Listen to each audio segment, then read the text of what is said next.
Na semana passada, iniciamos falando a respeito de obediência e preguei a mensagem intitulada O Evangelho da Obediência. Gastamos tempo fazendo a fundamentação bíblica doutrinária, né? E eu destaquei três coisas aqui. Em primeiro lugar, a relação entre salvação e obediência. Depois nós vimos a obediência na vida cristã, depois de passarmos pela porta ao longo de todo o caminho. Em terceiro e último lugar, terminamos falando a respeito de como a graça se revela uma força capacitadora para que nós possamos andar em obediência. A ideia foi cobrir muito mais, né, uma visão panorâmica, abrangente do quão importante, significativo, central é o papel da obediência na vida cristã. Nós trabalhamos a obediência não como algo periférico, nem tampouco opcional, mas como cerne do propósito da obra redentora, restituir ao homem esse lugar, né, de poder viver a obediência que Deus espera de nós. Hoje eu quero continuar o assunto, mas eu quero tentar mexer um pouquinho mais naquilo que a gente classificaria de um terreno prático. Então eu quero que você abra a sua Bíblia, por gentileza, comigo, no Evangelho de Lucas, no capítulo 6, e nós vamos ler do verso 46 ao 49. Esse vai ser o nosso ponto de partida. Lucas capítulo 6, de 46 até o 49. Por que vocês me chamam Senhor, Senhor, e não fazem o que eu mando?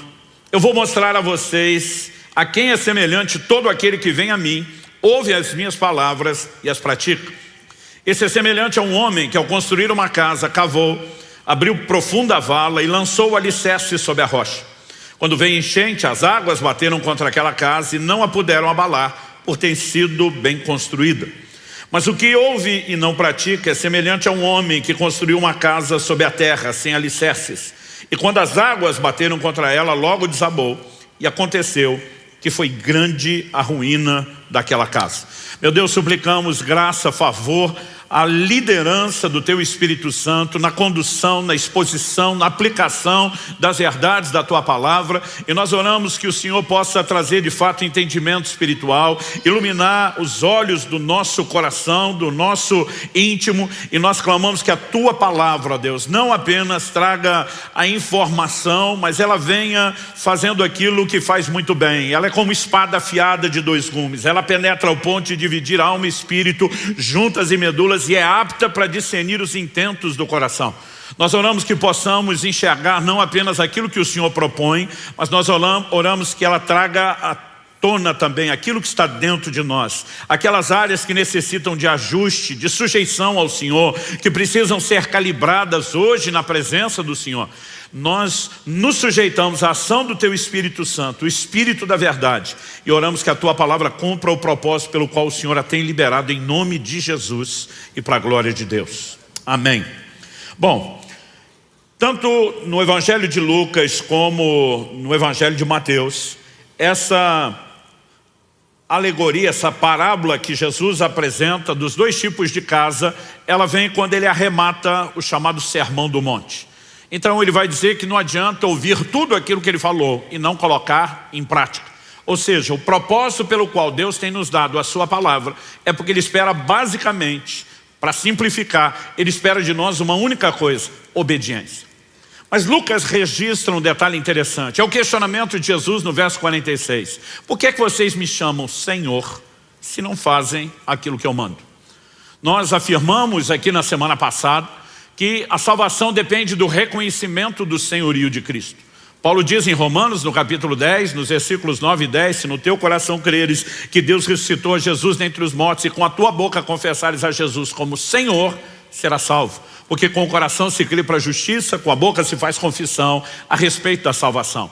Ou seja, a salvação está atrelada não apenas à fé na morte e ressurreição de Jesus, no sacrifício que ele fez em nosso lugar, mas está também na disposição de, como falamos na semana passada, das obras de fé. A fé tem uma confissão, a fé tem uma visão e a fé tem obras. E nós vimos que parte dessas obras da fé é a rendição, é a disposição de obediência, a semelhança de Abraão, que Hebreus 11:8 diz que Abraão, pela fé, obedeceu. Então, colocar o coração em plena sujeição a Jesus como Senhor é o cerne da obra da salvação. Nós temos a mania de dizer, olha, tem que confessar Jesus Salvador. Isso não está na Bíblia.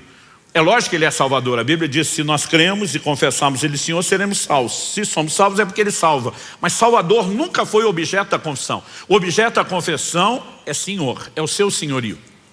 E se a salvação depende da sujeição ao senhorio, e a essência do senhorio é obediência, e é isso que Jesus está dizendo, por que me chamam Senhor se não vão fazer o que eu mando? Né? Então, obviamente, nós mostramos desde a semana passada como os assuntos de obediência, salvação e a vida cristã estão atrelados, é impossível separá-los. Mas nessa parábola proposta por Jesus, Ele fala de um construtor sábio, sensato, que não apenas constrói sobre o alicerce. Eu gosto dessa declaração de Lucas que diz que ele abre uma profunda vala. Ele lança alicerces sobre a rocha e de forma inteligente ele edifica uma casa que dura. Então Jesus diz, quando vem a enchente, ela não pode derrubar. Mas a Bíblia fala de um outro construtor que não se preocupa com o fundamento, com o alicerce e constrói sobre a terra. E quando as águas vêm, e acredite, as águas da adversidade virão sobre todos. Mas o que determina se o que você está construindo vai durar é a forma como você constrói.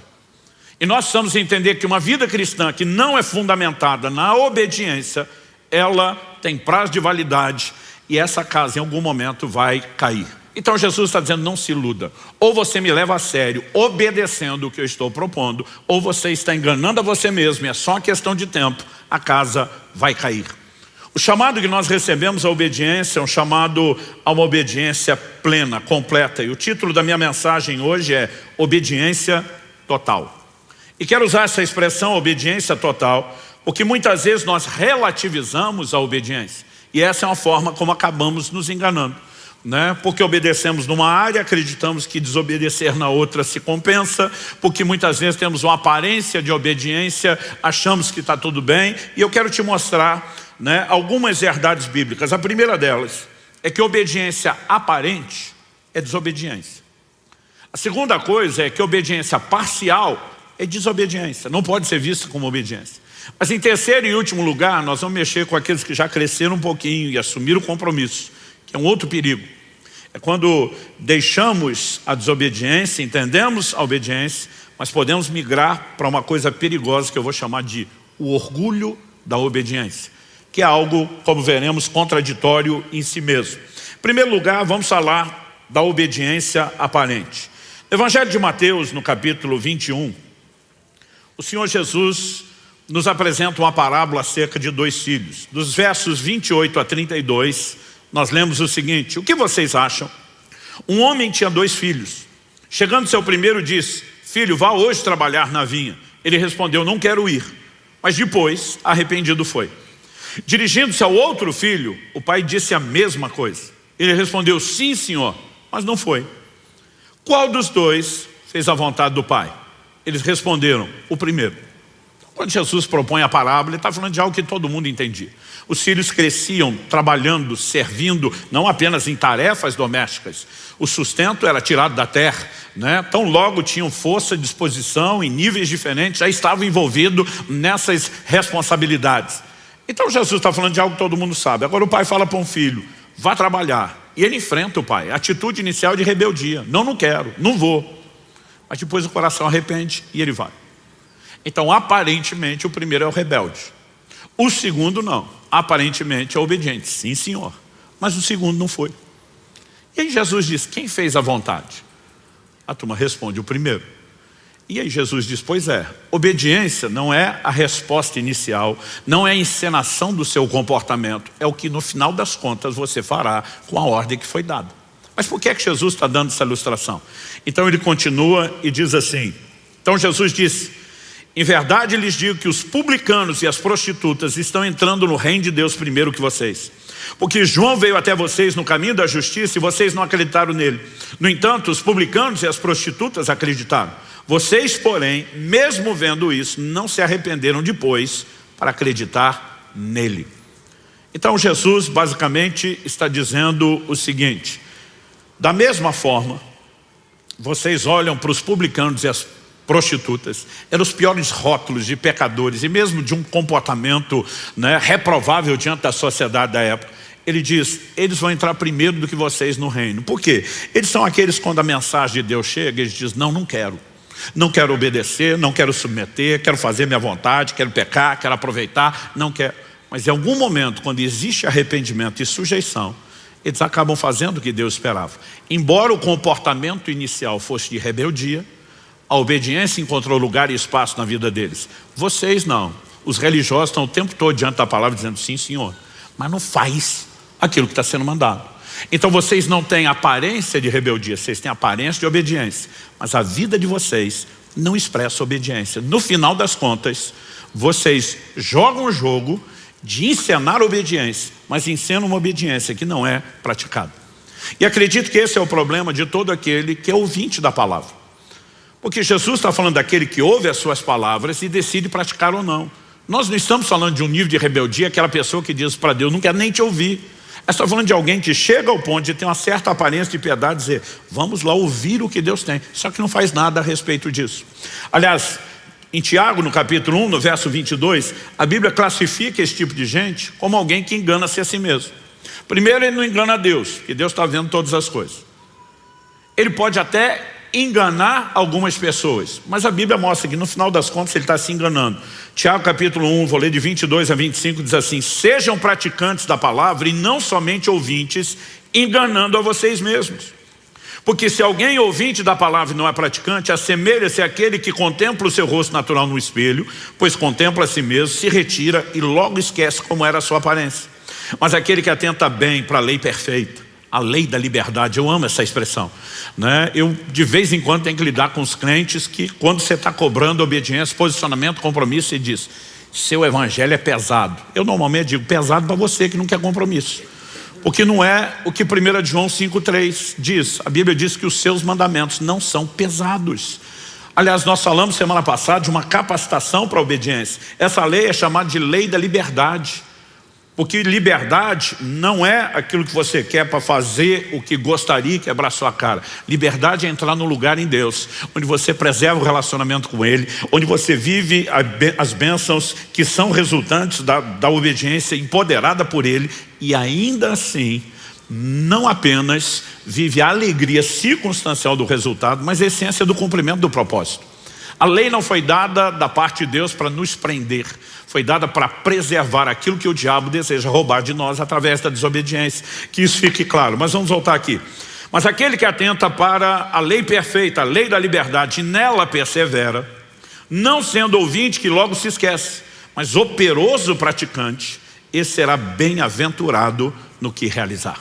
Sempre a palavra de Deus relaciona. Você vai pegar Josué capítulo 1, verso 8, você vai pegar o Salmo 1, né? Sempre a palavra de Deus relaciona bem-aventurança com aqueles que obedecem, com aqueles que praticam a palavra de Deus. E nós precisamos entender que quem não faz isso, a Bíblia diz, está enganando-se a si mesmo. Porque muitas vezes ele acredita que diante de Deus, né, o estar ali ouvindo a palavra, cultuando, é tudo que Deus precisa. E Deus não quer uma aparência de piedade, Ele quer uma conduta que de fato se expresse por meio da obediência à sua palavra. Interessante que num outro momento Jesus confronta os fariseus, porque eles eram a seita mais severa dentro do judaísmo. Eles eram o grupo religioso mais dedicado, né? É o que, usando a linguagem atual, alguém na época poderia dizer, são os beatos, são os carolas, é o time da dedicação, realmente, de fato são eles. E eles se tornaram muito conhecidos pelo seu zelo em obedecer a palavra.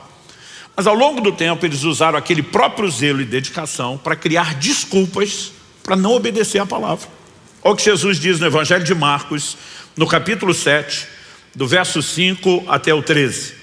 Os fariseus e os escribas perguntaram a Jesus, por que os seus discípulos não vivem conforme a tradição dos anciãos, mas comem com as mãos impuras? Os anciãos estabeleceram alguns ritos de purificação, entre eles um processo de como deveriam lavar, né, as mãos, lavar-se a si mesmo antes de comer, e eles estavam pegando espigas, comendo de qualquer forma, e o povo vai lá dar uma bronca em Jesus. Por que é que eles não vivem conforme a tradição? Jesus respondeu, bem profetizou Isaías a respeito de vocês hipócritas, como está escrito, esse povo me honra com os lábios, mas seu coração está longe de mim. Em vão me adoram, ensinando doutrinas que são preceitos humanos. Rejeitando o mandamento de Deus, vocês guardam a tradição humana. Disse-lhes ainda, vocês sempre encontram uma maneira de rejeitar o mandamento de Deus para guardarem a própria tradição. As traduções mais clássicas de Almeida diz jeitosamente. A palavra traduzida jeitosamente, kalos, fala de algo belo, né? Ou seja, diz, vocês embelezam a desculpa da desobediência de vocês. Então, o Senhor diz o seguinte: vocês sempre encontram uma maneira de rejeitar o mandamento de Deus para guardarem a própria tradição. Pois Moisés disse, honre seu pai e sua mãe, e quem maldisser seu pai ou sua mãe seja punido de morte. Vocês, porém, dizem que se alguém disser ao seu pai ou à sua mãe, aquilo que você poderia receber de mim é corbã, isso é oferta ao Senhor, então vocês o dispensam de fazer qualquer coisa em favor do seu pai ou da sua mãe, invalidando a palavra de Deus por meio da tradição que vocês mesmos passam de pai para filho. E fazem muitas outras coisas semelhantes. Ou seja, Jesus está dizendo, vocês conseguiram criar rituais, aparências de piedade que negam a palavra. Conversa é essa. A Bíblia manda honrar pai e mãe. E fala das consequências de você agir da forma inversa. Agora vocês dizem que quando a pessoa consagrou a Deus aquilo, ela não deve mais obediência. Jesus está dizendo que conversa é essa. Eu imagino que fosse numa linguagem de hoje mais aberta, escancarada, o Senhor Jesus perguntando, que palhaçada é essa? Né? Como é que vocês chegaram a esse ponto? Mas o interessante é que por trás de tudo isso, né, existem normas sendo estabelecidas que aparentam que eles estão defendendo um código, que eles continuam vivendo a obediência, mas o que na verdade eles estão praticando é só uma aparência de obediência. Existem muitas formas pelas quais nós podemos fazer isso. Eu me lembro de um fato curioso. Na adolescência, quando fui cheio do Espírito Santo, estava com o coração disposto a buscar Deus, é lógico que você quer conectar na turma que está levando Deus a sério. É muito melhor você estar acompanhado dessa turma dos que não estão levando Deus a sério. E acredite, dentro da igreja pode ter de tudo. Mas mesmo essa turma queria levar Deus a sério, eu vi essa turma inventar umas regras que eu falava para eles, de onde vocês tiraram isso? Então, por exemplo, o grande desafio dos jovens e adolescentes que sabiam a importância de andar em pureza, a maioria de nós todos tínhamos decidido, nós vamos esperar o casamento, vamos fazer tudo certo, mas existia um zelo até para a forma como olhava para as mulheres. Jó 31:1 diz, fiz aliança com os meus olhos, como pois os fixaria numa vista? Então você olha para um cara mundano, às vezes a mulher passa, ele dá o raio-x de alto a baixo, né? Consegue avaliar, imaginar tudo que quer. A conduta de um homem de Deus não deve ser dessa forma. E essa hora que pelo menos os machos tinham que dizer um amém aí, vamos lá. Mas a garotada, essa turma, dizia o seguinte, que a primeira olhada não é pecado. O que é a primeira olhada? A moça passou, às vezes o camarada assim dá aquela espiada, mas daqui a pouco ele pensa o que é que realmente passou e diz que a segunda olhada é que é pecaminosa. A primeira não tinha má intenção. Eu dizia para eles, então olha primeiro e não para até o fim. Está resolvido o problema. A questão não é quantas vezes olha, Jesus fala sobre a intenção do coração. E às vezes nós ficamos inventando algumas outras regras para simplesmente maquiar aquilo que claramente está lá. Dá para entender isso? E nós temos uma capacidade de articular e inventar essas coisas que é incrivelmente criativo. Segunda coisa que eu quero falar. Obediência parcial, assim como a aparente, é desobediência. Não tem outro rótulo. 1 Samuel, no capítulo 13, a palavra de Deus fala a respeito de Saul. Saul foi o primeiro rei que a nação de Israel tem, escolhido pelo próprio Deus. Deus sinalizou quem seria a pessoa. 1 Samuel capítulo 13, verso 8, diz o seguinte, Samuel dá uma instrução ao rei Saul, de que ele esperasse um prazo determinado, e que ele esperasse Samuel chegar para oferecer o sacrifício. O texto diz assim, Saul esperou 7 dias, segundo o prazo determinado por Samuel. Mas como Samuel não vinha a Gilgal, o povo foi se espalhando dali. Então Saul disse, tragam-me aqui o holocausto e as ofertas pacíficas, e ofereceu o holocausto. Mal tinha ele acabado de oferecer o holocausto, eis que chegou Samuel. Saul saiu ao encontro dele para o saudar. Samuel perguntou, o que foi que você fez? Saul respondeu, vendo que o povo ia se espalhando daqui e que você não vinha no prazo combinado e que os filisteus já tinham se ajuntado em Micmas, eu disse comigo, agora os filisteus irão contra mim em Gilgal e ainda não busquei a face do Senhor assim, forçado pelas circunstâncias, ofereci holocaustos. Então Samuel disse a Saul, verso 13, você cometeu uma loucura, não guardando o mandamento que o Senhor seu Deus lhe ordenou, pois o Senhor teria confirmado para sempre o seu reino sobre Israel. Mas agora o seu reinado não subsistirá. O Senhor buscou para si um homem segundo o seu coração e já lhe ordenou que seja príncipe sobre o seu povo, porque você não guardou o que o Senhor lhe ordenou. Honestamente, às vezes eu li essas coisas e eu pensava, poxa, Deus jogou duro com Saul. O cara deu um deslize e já foi limado, já foi jogado para fora. E interessante que Samuel diz, Deus já achou um outro segundo o seu coração. Só quando o outro segundo o seu coração é colocado, ele fez algumas coisas piores do que o primeiro. Eu dizia para Deus, por que o segundo não foi limado fora? Porque muitas vezes nós achamos que Deus está avaliando um momento, um comportamento. Mas não foi isso que Deus explicou para Samuel na hora de escolher os filhos de Jessé. Deus diz, o homem olha a aparência, Deus vê o coração. E o coração é aquilo que determina como será o nosso comportamento. Deus não estava avaliando uma ação de Saul. Na verdade, que nós percebemos que a Bíblia vai mostrando várias ações de alguém que oferece a Deus obediência parcial. Me espera 7 dias, não faça nada até que eu chegue para o sacrifício. Bom, deu 7 dias, esperei. Mas Samuel não chegou ainda, problema dele. Eu obedeci uma parte, ele devia ter se esforçado na dele. As pessoas que praticam obediência parcial, elas sempre têm alguma coisa dentro delas para justificar a relativização, a compensação. É quase como se fosse mais ou menos assim, obedeci nessa área, tudo bem se eu desobedecer na outra, porque um pelo outro, e esse aqui é mais importante, eu acho que no final meu saldo está bem. E não é dessa forma que Deus olha. Em Tiago, no capítulo 2, nos versos 10 e 11, a Bíblia diz, pois quem guarda toda a lei, mas tropeça em um só ponto, se torna culpado de todos. Porque aquele que diz não cometa adultério, também ordenou não mate. Ora, se você não comete adultério, porém mata, acaba sendo transgressor da lei. Então, de alguma forma, às vezes a gente fica relativizando e a gente diz, não, mas se eu fiz isso aqui, aquilo cabe. E a obediência parcial, ela é considerada por Deus desobediência. Eu acho interessante como a mentalidade das pessoas processam as coisas. Por exemplo, para nós, aliás, a gente olha na própria sociedade, pregando o evangelho para muita gente presa, condenada, você vê que uma das coisas que mais gera culpa na mente e no coração do homem, normalmente diz respeito ao homicídio. Mas ao longo da história, nós já tivemos momentos onde, diante dos escrúpulos das pessoas, mesmo daqueles que não eram muito tementes a Deus, não, existiam algumas coisas que tinham um peso maior. Uma delas, que infelizmente a nossa sociedade está programando todo mundo para aceitar, é que o adultério está tudo bem. Mas, por exemplo, por que Abraão faz um acordo com Sara, sua esposa, e diz, olha, onde a gente chegar, você vai dizer que é minha irmã e não minha esposa. Porque ele diz, você é uma mulher muito bonita, vão querer você, e para ficar com você vão me matar. Por que queriam matar Abraão? Porque se a mulher tem marido, ninguém pode ficar com ela, mas se tiver viúva, pode. Então olha a cabeça dos caras. Adulterar não, matar tudo bem. Porque pelo menos depois que a gente matar o cara, a gente cometeu um pecado menor, mas o pecado maior, que é o adultério, nós não vamos cometer. Hoje em dia, as pessoas olham para o adultério como o pecado menor e o homicídio maior, mas a relativização continua. Só que a Bíblia está dizendo, o mesmo Deus que ordenou uma coisa, ordenou outra. Quando você tropeça num, você tropeçou em todos, não adianta relativizar. Mas de alguma forma você olha para Saul e você vai perceber isso o tempo todo. Vá comigo para 1 Samuel capítulo 15. E de novo a Bíblia vai falar a respeito de Saul. E a Escritura nos mostra o como de fato aquilo era uma conduta recorrente. 1 Samuel 15, eu vou começar no verso 1. Samuel disse a Saul, foi a mim que o Senhor enviou para ungir você como rei sobre Israel, o povo dele. Agora ouça as palavras do Senhor. Em outras palavras, você lembra do início?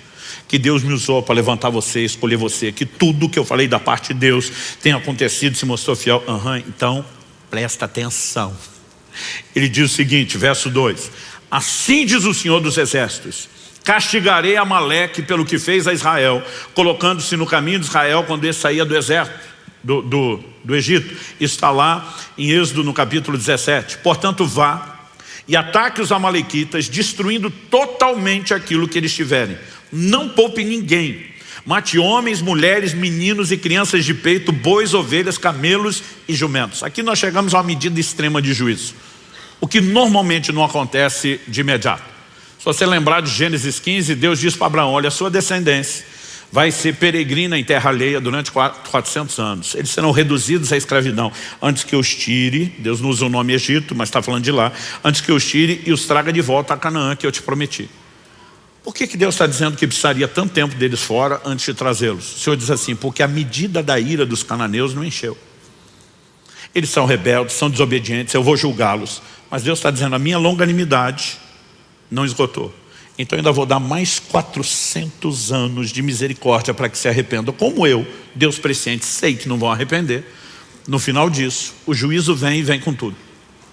A mesma coisa com os amalequitas. Eles não foram julgados imediatamente pelo que fizeram.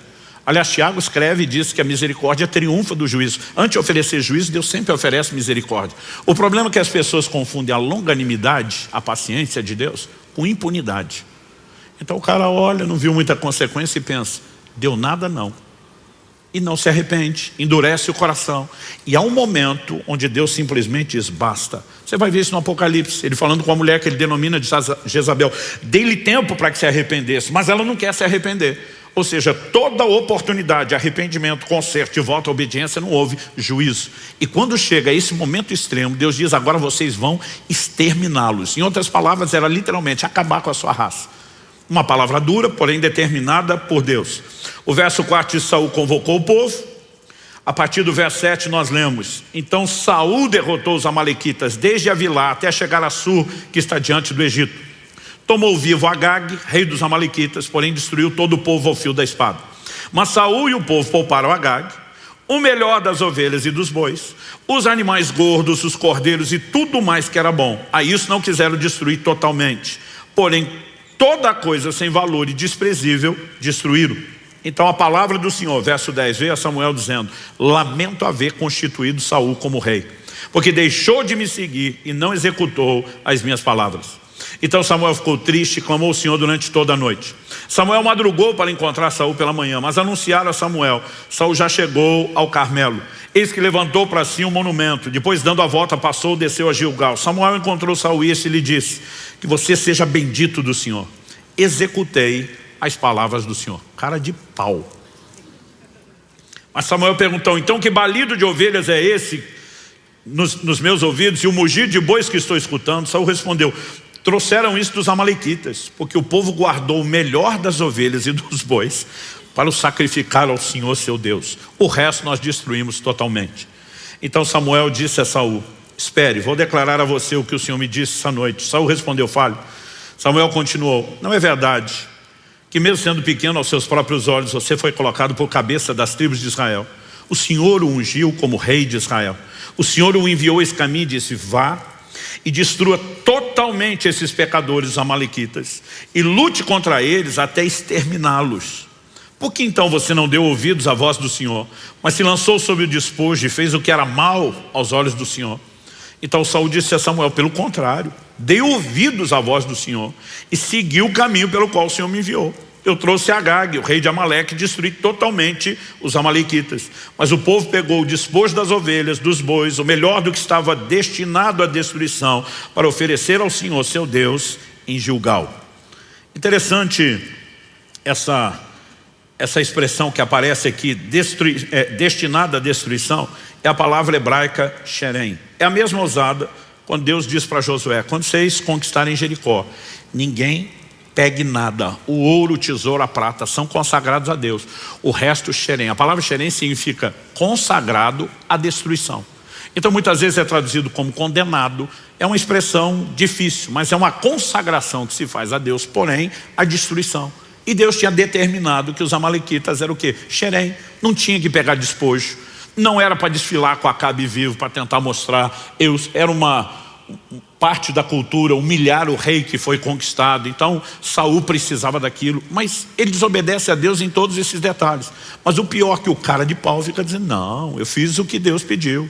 E essa aparente desobediência é só porque aqui nós temos motivos para honrar a Deus.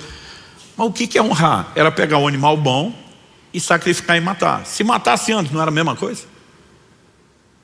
Mas de alguma forma não era esse o interesse. Olha o que diz o verso 22. Porém Samuel disse, e aqui precisa chamar minha sua atenção, será que o Senhor tem mais prazer em holocaustos e sacrifícios do que no obedecer a sua palavra? Eis que obedecer é melhor do que o sacrificar, e ouvir melhor do que a gordura de carneiros. Nós lemos esse texto semana passada. Porque a rebelião é como o pecado da feitiçaria, e a obstinação é como a idolatria e o culto a ídolos do lar. Por você ter rejeitado a palavra do Senhor, também ele o rejeitou como rei. Os israelitas entendiam o forte zelo revelado de Deus contra toda idolatria e contra toda feitiçaria. Ele está dizendo, a rebelião é igualzinho. Da mesma forma que o feiticeiro se expõe à ação demoníaca, o rebelde e o desobediente também. Aliás, nós precisamos entender isso, que a nossa força ou autoridade contra o reino das trevas está atrelada à nossa disposição de obediência e sujeição a Deus. Tiago capítulo 4, você vai ler lá a declaração: sujeitai-vos, portanto, a Deus e resistir o diabo e ele fugirá de vós. Tem crente tentando praticar só o resistir o diabo, sem praticar o sujeitai-vos a Deus. Agora, você só pode exercer autoridade quando está submisso à autoridade. Aquele centurião romano que vem pedir que Jesus cure o seu servo, ele diz assim: eu sou um homem sujeito à autoridade e tenho homens debaixo da minha autoridade. Ou seja, falando na cadeia de comando do exército, ele está dizendo o seguinte: se eu sou major, tem coronel, né, tem generais, tem patentes acima de mim, eu sou sujeito a eles. Mas eu também tenho gente debaixo de mim. Tem capitão, tem tenente, tem gente para obedecer minha voz de comando. E a minha capacidade de poder exercer autoridade para baixo depende da minha sujeição à autoridade para cima. No reino de Deus não é diferente. A Bíblia diz: se você se sujeita a Deus, a autoridade maior, você pode expressar autoridade contra Satanás e o reino das trevas. Mas se não faz isso, não. E muitas vezes nós não percebemos o quão sério é. Você não só não pode resistir, como passar a ser resistido, tocado, atacado pelo reino das trevas quando está andando em obediência. Ainda que seja, andando em desobediência, ainda que seja parcial. Ao olhar para as escrituras, a gente percebe que demora para Saul admitir. Finalmente no verso 24 nós lemos: então Saul disse a Samuel: pequei, pois transgredi o mandamento do Senhor e as palavras que você falou, porque temi o povo e dei ouvidos à voz deles. No final das contas, todo desobediente sabe. Ele tenta se enganar, ele cria desculpas, mas lá no fundo ele sabe quais são as motivações. Então queria honrar a Deus coisa nenhuma. Ele está preocupado com a popularidade. Agora, quem está mais preocupado com a sua popularidade, né, em ser aceito, com a sua reputação diante dos homens do que diante de Deus, não vai se dar bem com Deus. O apóstolo Paulo disse: se eu quisesse agradar homens, não seria servo de Cristo. Então uma escolha que eu e você precisamos fazer. Quando a mulher de Potifar está dando em cima de José, a Bíblia não diz que José a rejeitou porque ela não era o tipo dele. Ele diz: como cometeria eu tamanha maldade contra Deus? Aliás, quando você pensa um cara de posição como Potifar, posição social, riqueza e tudo, numa época em que casamento não acontecia por uma história meramente romântica, ele certamente tinha aquela dona do lado dele. Mas José está dizendo: eu não vou fazer algo contra Deus. Eu estou mais preocupado em me dar bem com Deus do que com a senhora ou com qualquer pessoa aqui na terra. Sabe, algo precisa ser resolvido no nosso coração. Obediência é fruto de um entendimento. Nós estamos debaixo do senhorio de Cristo. Ele nos governa e ponto final. Isso não pode ser relativizado. Mas toda tentativa de uma obediência, né, parcial. Interessante que nesse momento, quando Saul peca e Samuel o confronta, ele diz: fica aqui comigo, me honra diante do povo. Ele está preocupado em manter a reputação. Ele não está nem aí que ele vai perder o reino que Deus anunciou. Você não vê ele chorar, se humilhar. É a grande diferença de Davi. Ah, pastor, mas Davi também pecou e desobedeceu. É verdade, mas quando pecou, você vê no Salmo 51 ele dizer: contra ti, e contra ti somente eu pequei. Por que Davi abandona Jerusalém na revolta de Absalão? Ele dá um perdido no reino. Ele está agindo como quem diz: eu até mereço perder isso tudo, fui eu que quebrei o princípio, né? Mas de alguma forma o que você vê é que a preocupação de Davi era mais com a reputação diante de Deus do que diante dos homens. Mical, filha de Saul, que é de outra escola, critica ele quando ele está dançando diante do Senhor e diz: você não se portou como rei diante das pessoas. Davi está dizendo: eu estou lá preocupado com o que as pessoas acham, eu estou preocupado com o que ele pensa de mim. Então essa forma de pensar e lidar vai nos levar a decidir como é que nós vamos andar diante de Deus. E obediência parcial é desobediência, não tem outro nome. Ela é algo interesseiro, ela é algo egoísta. Então eu seleciono o que eu acho que me convém, eu adapto, né, aquilo que está de acordo com a minha vontade. Gente, Deus dá um comando para Elias quando Elias desiste do ministério. Deus diz: ok, eu quero que você unja 3 pessoas. Isso está lá em 1 Reis 19:15. Você vai ungir Eliseu, filho de Safate, profeta em seu lugar. Você vai ungir Azael, rei da Síria. E você vai ungir Jeú, rei de Israel. O que o Elias fez? Foi lá e ungiu só Eliseu. Nunca ungiu os outros que Deus mandou. Porque basicamente ele está dizendo, o que eu quero é cair fora. O Senhor já falou, quem é o substituto, eu unjo ele que resolve o problema. E quem teve que ungir os dois reis foi Eliseu. Azael, a menção de Azael sendo ungido rei por Eliseu está em 2 Reis 8, de 7 a 13. E a menção de Jeú sendo ungido rei sobre Israel por Eliseu está em 2 Reis 9, de 1 a 3. De alguma forma Elias diz, eu quero garantir ao meu lado. Toda obediência parcial, ela não reflete submissão e Deus trata de uma forma diferente. Então não adianta eu e você relativizarmos isso. Quem está entendendo? Amém. Mas, para aqueles de nós que começamos a crescer e amadurecer, e a obediência é um processo, é algo que se aprende. O livro de Hebreus nos diz lá no capítulo 5, e eu acho muito importante que a gente entenda isso. Hebreus capítulo 5. Nos fala a respeito de Jesus, nos versos 7 a 9, assim, ele, Jesus, nos dias da sua carne, tendo oferecido com forte clamor e lágrimas, orações e súplicas a quem o podia livrar da morte, foi ouvido por causa da sua reverência.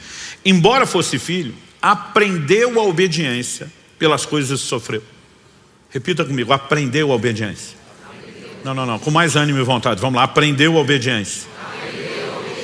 O texto diz, aprendeu a obediência pelas coisas que sofreu e tendo sido aperfeiçoado, tornou-se o autor da salvação eterna para todos os que lhe obedecem. Aquele que aprendeu a obediência salva os que lhe obedecem.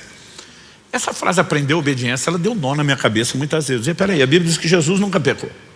Pecado é desobediência. 1 João, capítulo 3, verso 4, diz que o pecado é a transgressão da lei, ou seja, a desobediência. Ele nunca pecou, ele sempre foi obediente. Como é que está dizendo que aprendeu a obediência?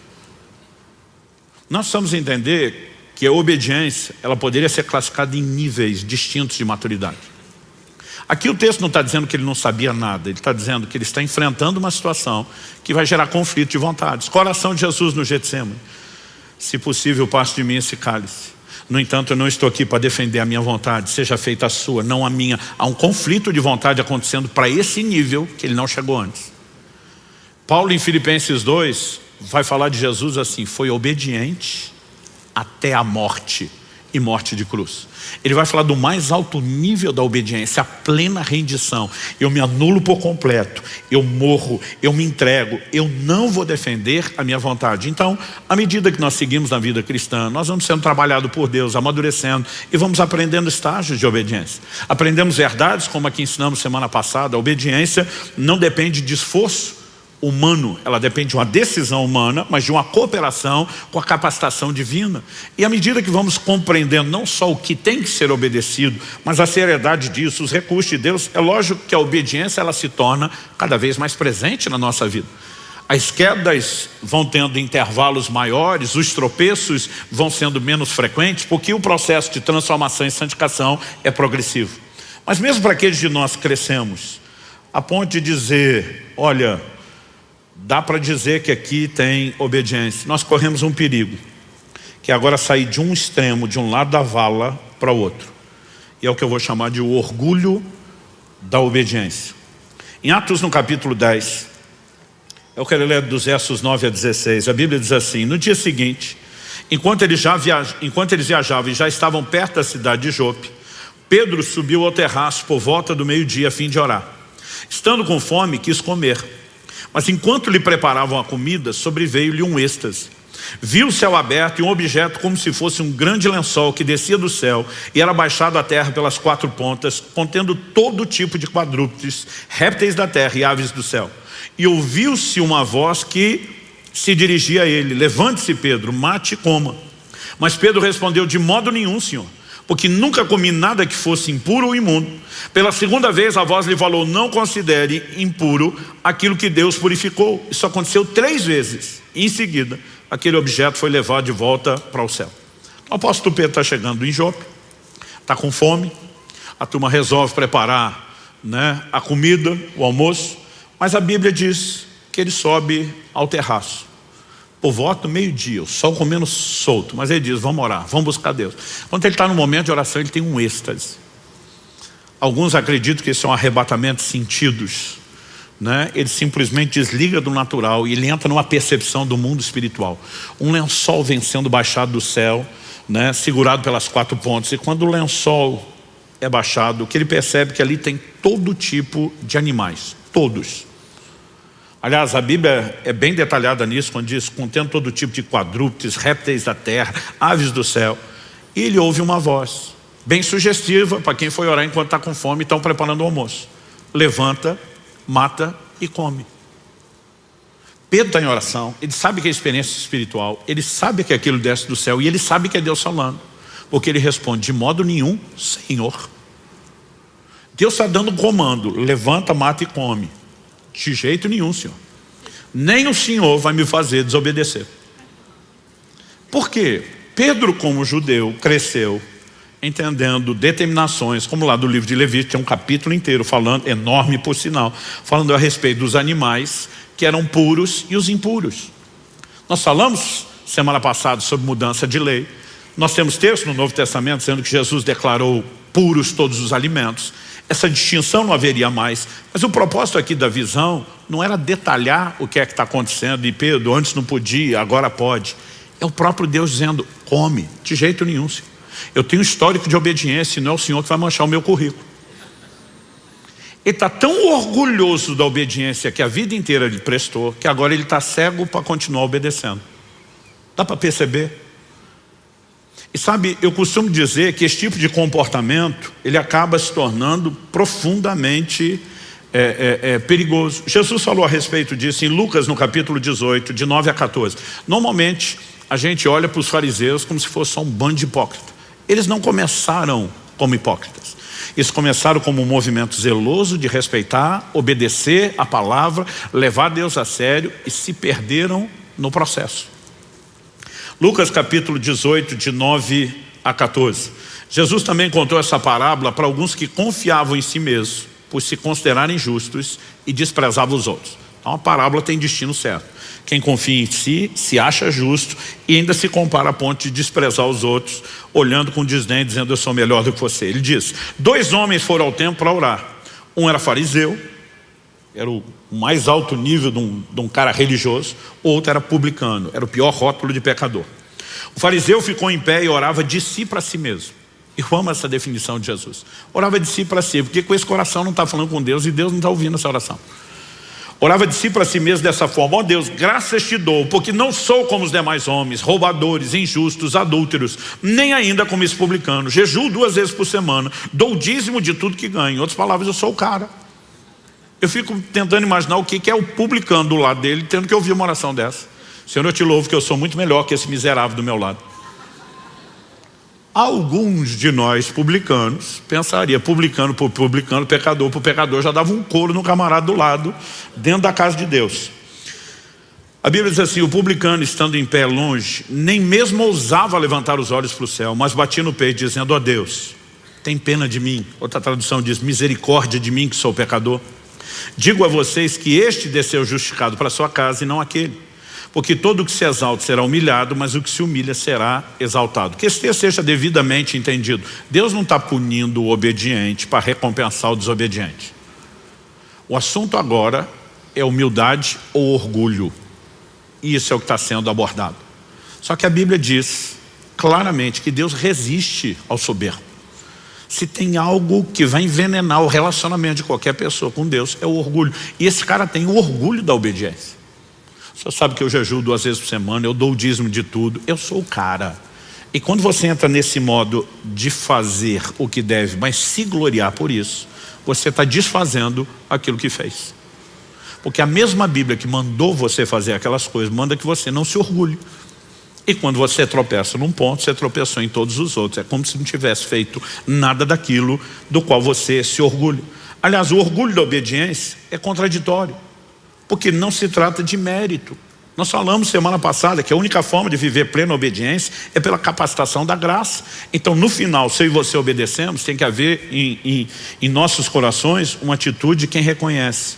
Se não fosse o Senhor, ainda que eu tenha tomado minha decisão, levado a sério minha responsabilidade, se não fosse o Senhor e os seus recursos, eu não teria chegado lá. Como é que eu vou me orgulhar de algo como se não tivesse feito aquilo com a ajuda de Deus? Segundo, além de ser contraditório, Jesus fala em Lucas, no capítulo 17, de 7 a 10, de um camarada que diz que merece uma medalhinha no peito, escrito servo inútil. Ele diz, depois que vocês fizerem tudo que foi mandado, vocês têm que se nomear servos inúteis, porque fizeram só o que tinha que ser feito. Em outras palavras, você não fez mais do que obrigação, está se orgulhando do quê? Então, nós precisamos entender que o orgulho da obediência é contraditório à ação da graça e faz a gente achar de alguma forma que isso não era a obrigação que nós temos que carregar. No entanto, quando eu olho para esses camaradas, eu fico me perguntando, será que eu e você? O fariseu ainda é mais fácil a gente dizer, não, esse aqui não era dos melhores não, mas você pega Pedro, um líder exemplar, uma das colunas da igreja, e o cara está dizendo para Deus, de modo nenhum, Senhor. Então a pergunta é, será que pode acontecer comigo, com você? A resposta é com certeza. Alguns anos atrás, eu tive uma experiência que me abriu a mente para perceber o quanto eu e você estamos vulneráveis a esse tipo de coisa. Logo nos primeiros anos da Alcance aqui em Curitiba, eu levei os homens do presbitério para um retiro de oração e jejum. As mulheres não podiam, a maioria dos filhos eram pequenos, então nós saímos só os homens, acho que eram 2 ou 3 dias. Durante esse nosso tempo de jejum e oração, alguém fez um comunicado numa época em que a internet era uma coisa complicada, né? Não me lembro se ainda estávamos no modo de escada, mas era complicado. Mas alguém falou assim, vocês estão sabendo que fulano de tal, falou o nome do ministro. Falou assim, o cara veio a público com um vídeo de uma confissão, admitindo que tropeçou, que caiu, que errou, está se afastando do ministério, está sendo exposto, né, a um tempo de disciplina. E alguém falou, ó, estou com o vídeo aqui. Falei, vamos assistir isso. E nós assistimos o vídeo.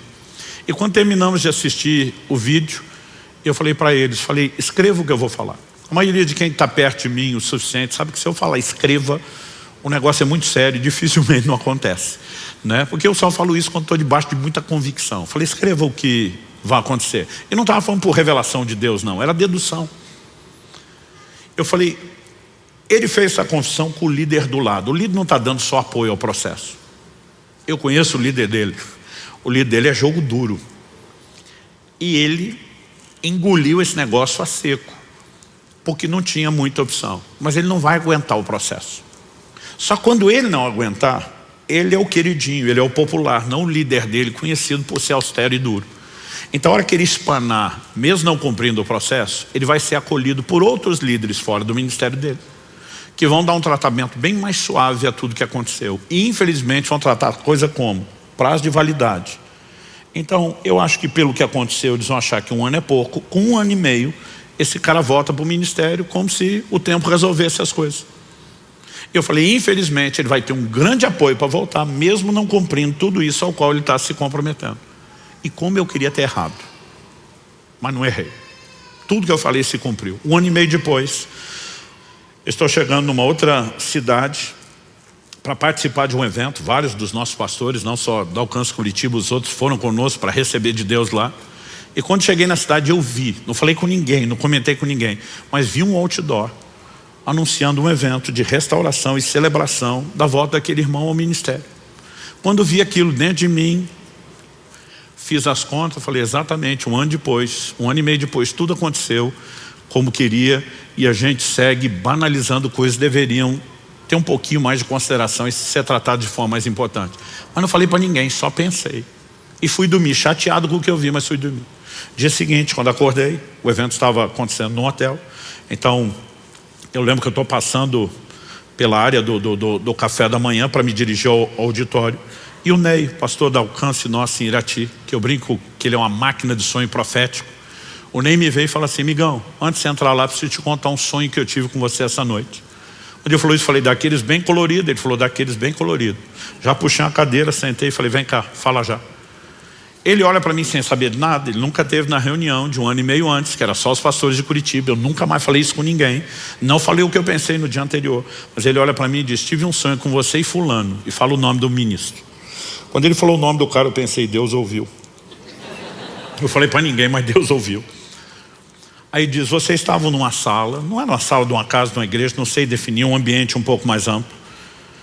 E você estava tentando expulsar um demônio dele. Eu interrompi e falei, mas ele não estava endemoniado. Ele falou, todo mundo sabia que não, mas você tratava ele como se tivesse. Só isso já teria acabado comigo. Mas o curioso é que parece que eu sabia tudo que ele ia falar. E eu entendi até por que a simbologia do sonho.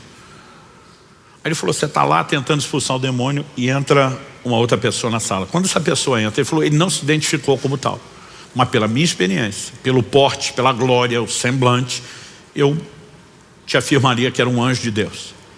E quando ele entra, ele estende a mão na direção de vocês dois. A hora que ele estendeu a mão, como a gente vai quando vai orar para alguém, parece que vocês dois levaram um coice de um cavalo, foram jogados 2, 3 metros. Aí interrompi ele e falei, essa é a hora que o fulano some do sonho e fica só eu. Ele, como é que você sabe?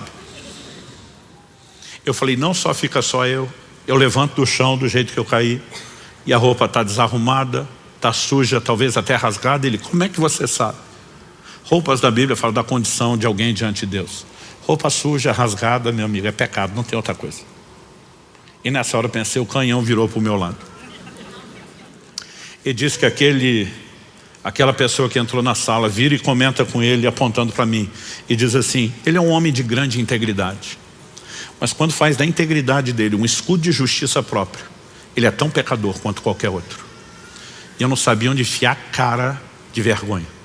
A única coisa que eu pensava, dizia, tomara que isso fique só entre eu e Deus. O Espírito Santo falou, de jeito nenhum. Isso aí você vai contar quando pregar sobre o assunto. Eu falei, minha vergonha tem que ser pública? Tem que ser pública. Eu pensei, tomara que eu não tenha que contar para o ministro. E Deus me disse, vai. Já tive algumas conversas com ele depois disso. Porque muitas vezes não adianta eu e você termos o compromisso com Deus, a obediência, e entrarmos no modo do orgulho da obediência. Isso é contraditório. Se não for, eu e você permanecemos quebrantados aos pés da cruz, dependendo dele continuamente, nós não vamos poder manter a obediência da qual a gente está se orgulhando como se fosse nós. Ela é uma decisão da nossa parte, é nossa responsabilidade, mas que não pode ser executada sem a ajuda de Deus.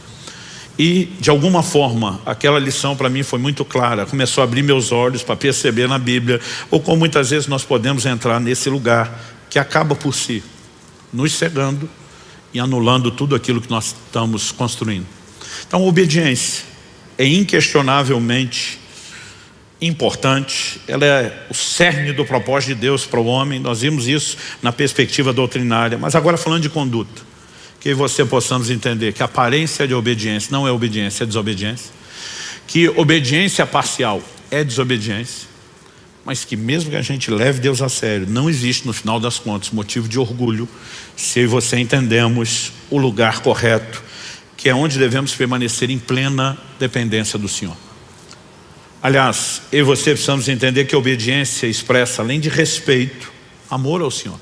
Jesus diz, aquele que tem os meus mandamentos e os guarda, esse é o que me ama. E como diz 1 João 5,3, os seus mandamentos não são penosos ou pesados, porque nós não precisamos carregá-los sozinhos, não é fruto de esforço. Precisamos nos sujeitar à graça capacitadora. Mas o chamado não pode ser relativizado. Fomos chamados à obediência, e obediência total. E precisamos de tempos em tempos lembrar do nosso Senhor dizendo, por que é que vocês vão me chamar Senhor, se não fizerem aquilo que eu mando? Feche seus olhos, coloque-se em pé, para parecer que está acabando.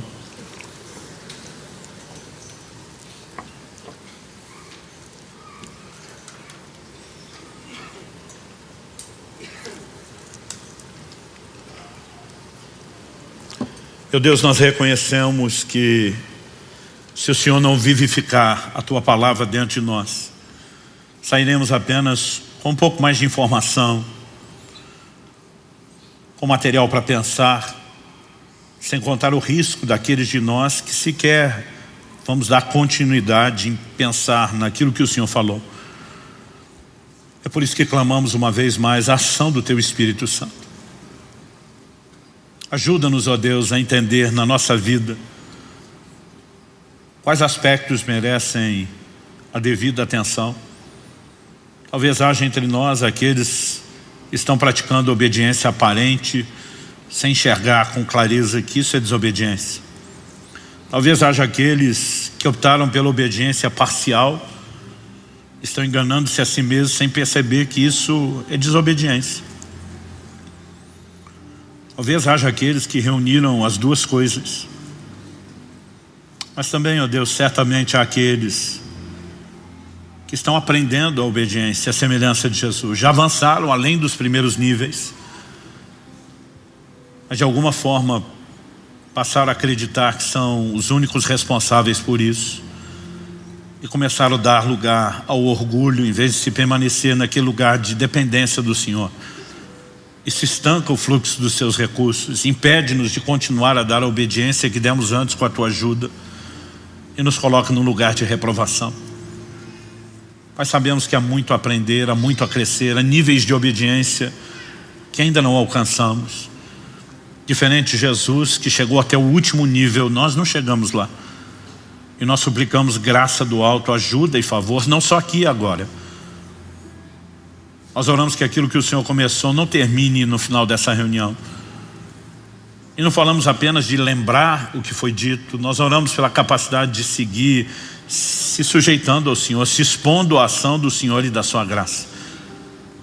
Não nos deixe sair daqui apenas com informação ou com um discurso.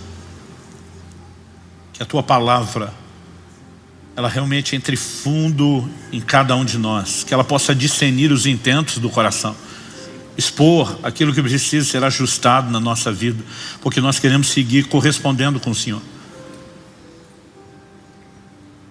Não apenas contando com os recursos da graça, da ação do teu Espírito, mas exaltando o senhorio de Jesus por meio de plena rendição. Eu quero abençoar meus irmãos e irmãs. E eu oro que a mão do Senhor esteja sobre eles. Oramos que a compreensão das tuas palavras traga luz, clareza para aquilo que devemos fazer no dia a dia, debaixo da tua aplicação personalizada. E desde já te agradecemos por tudo aquilo que o Senhor fará. Nós oramos em nome de Jesus. Se você crê e concorde, diga amém. Se você recebe essa palavra, diga eu recebo em nome de Jesus.